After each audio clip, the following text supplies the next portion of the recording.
இல்லை இதை தாண்டி மாறி மாறி ஏவுகணை சோதனை அளவுக்கு போயிட்டாங்களே.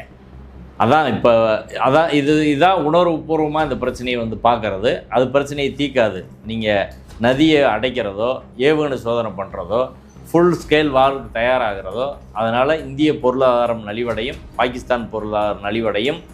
ரெண்டில் இருக்க அம்பானி அதானியை பாதிக்கப்பட போகிறாங்க, சாதாரண மக்கள் தான்.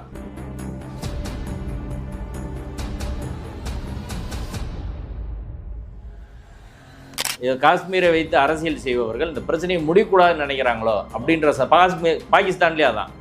பாகிஸ்தான் தரப்பு அரசியல்வாதிகளோ முதலாளிகளோ இந்த பிரச்சனை முடிஞ்சால் அரசியல் பண்ண முடியாது என்பதற்காக இந்த பிரச்சனையை உயிரோடு வச்சுருக்காங்களோ அப்படின்ற சந்தேகம் நம்மளுக்கு இருக்குது.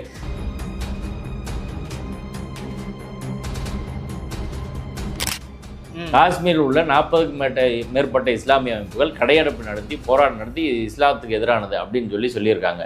சீஃப் மினிஸ்டர் ஒமர் அப்துல்லா இது இஸ்லாத்துக்கு எதிரானது, இதை நாங்கள் ஏற்றுக்கிற மாட்டோம்னு சொல்லியிருக்கிறாங்க.